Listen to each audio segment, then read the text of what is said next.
All right, so we're back with another BlueBrixx build. This is whatever, roller skate, swindle fig, something or another. So 2,037 pieces for 80 pounds, whatever that works out to in USD. So it's a pretty good deal, much cheaper than Lego. And I think it looks pretty good. Now, I have said in the past, I'm kind of trying to stick to fairly modern American style kind of diesels and rolling stock and that kind of thing. That's just kind of, I have nostalgia for that, looking at old train sets and all that kind of stuff. So this doesn't exactly fit, but I think it could, because some of these old buildings are still around. I think like old control towers next to cross tracks and things like that that were just demolished in the last few years. You know, they were just still hanging around. So I think I'm good with it, having it in the layout. I'll just pretend like it's an old building that has not been demolished yet. So we'll open this up and look at the parts, and then I'll get to building it. Again, just like last time, I'm not going to do any kind of speed build or anything like that. But let's take a look at it. Okay, so we'll open up this side. It's a little busted in already anyways. Okay. There's just so many parts. That's an interesting color for the masonry bricks. I have no clue what the analog for Lego would be, like the color. If that's one of their nougat colors almost. And it probably looks a little bit different on camera. I don't even know what this is. Dark red, maybe. I don't know.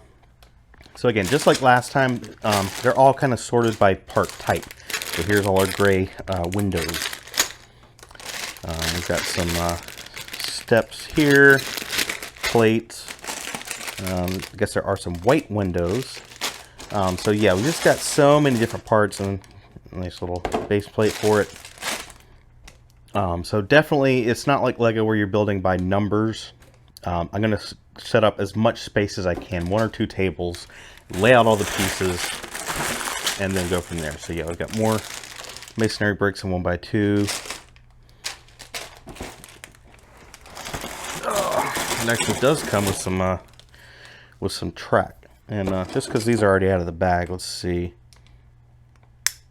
That feels okay. I've definitely seen worse. These all feel a little different.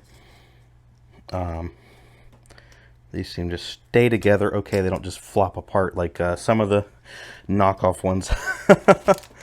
So yeah, we've got a good little assortment here. Yeah, that's about it. I'm not going to go through everything here. So yeah, I'm going to take this upstairs and get this built up.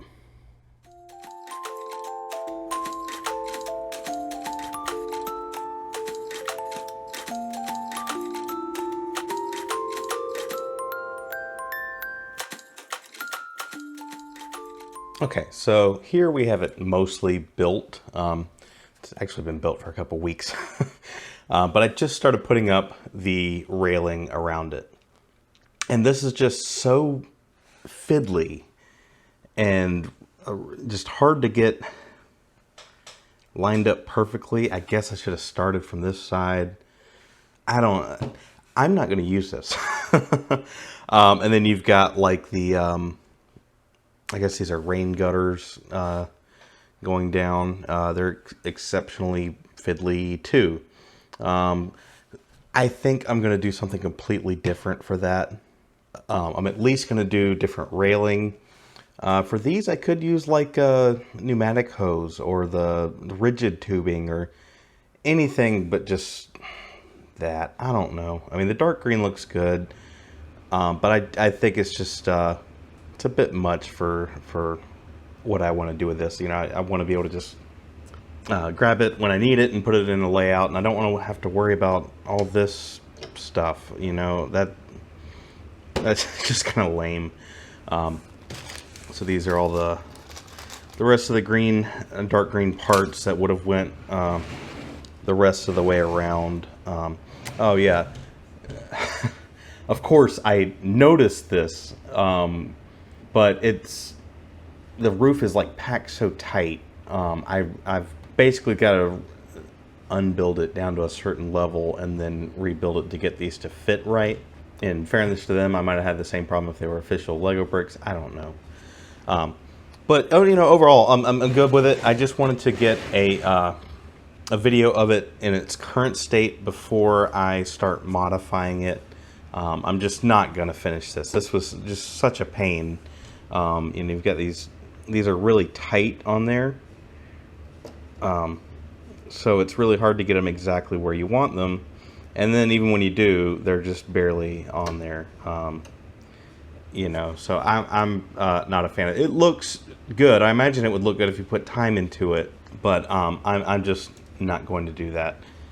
But I wanted to share that before I take all this dark green off and start modifying it and find some other railing to go around the outside here. And you may have seen this in the background. If you haven't seen that video, I've also done a video on that, and it didn't have any fiddly mess like this. So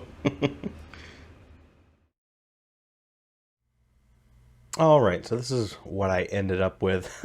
I just used these black railings all the way around on the other side. So I think it looks okay. I kind of like to find something that works better, maybe a different color. I actually did have a bunch of these in white. They are on the pick-a-brick wall right now at my store, but I would need white corner pieces. But even I tried the white, and I wasn't crazy about that. Maybe there's some piece I could use that's like dark green. I think really would look the best. I'm not sure, but I'm not really gonna sweat it much more. I didn't really do anything on the decorative stuff on the sides here, like the rain gutters and whatnot. So maybe I'll come back to it later and try some different things with it.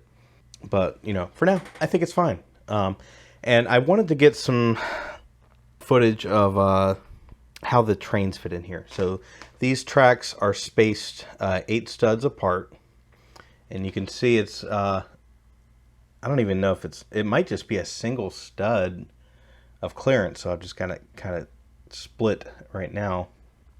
So it's really close. If you were running like 8 wide, let's see, let's try this side over here. So you might run into clearance issues on this side if you're running larger trains. That was something I was asked about on the BlueBrixx locomotive haul, and I should have kind of mentioned that. The clearance is about like that, I guess. You've got a little to work with up top here if you just happen to be running a train that's the exact size of the Maersk locomotive. So it works very well for me, but remember, you can always modify things. If you want to get more pieces and make this a little bit longer, or maybe you could move where the support is or something, if you need to have more room for large locomotives. But my kind of quick recommendation would be 6 wide locomotives. It works pretty well for, and even the Maersk, it's a little bit wider because you've got all these hand railings on the side and everything. You know, it's 6 wide at the base, so that does give it a little bit of overhang. But then again, even an 8 wide locomotive might have railings going off the side or things like that. Something else I'm considering is maybe adding some lights to these buildings.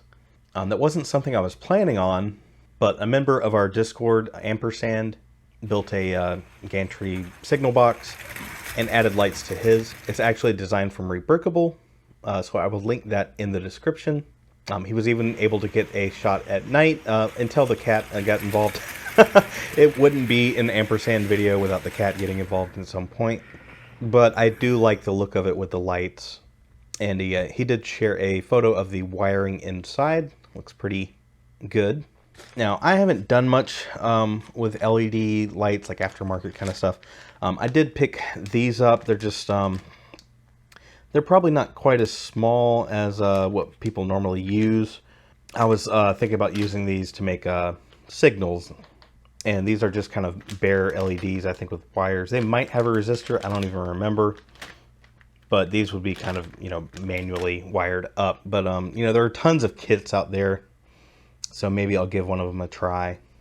But overall, I'm happy with it. Again, I have made alterations. I did not like the railings that it came with.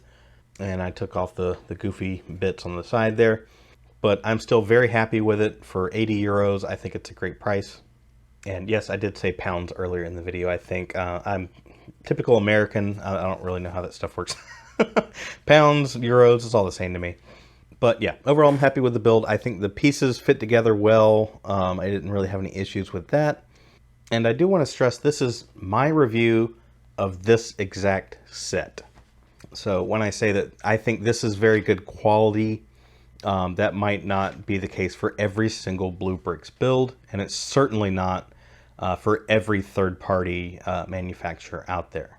So just something to keep in mind. I think people get a bad taste after one experience with a third party, and then other people just hate Lego for whatever reasons. I mean, of course, I have many criticisms of the Lego group, but only a Sith deals in absolutes. Lego is not always perfect and everyone else is bad, or the opposite.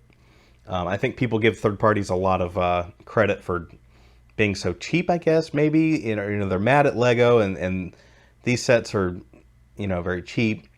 I don't know. I just kind of try to have a balanced opinion on this stuff.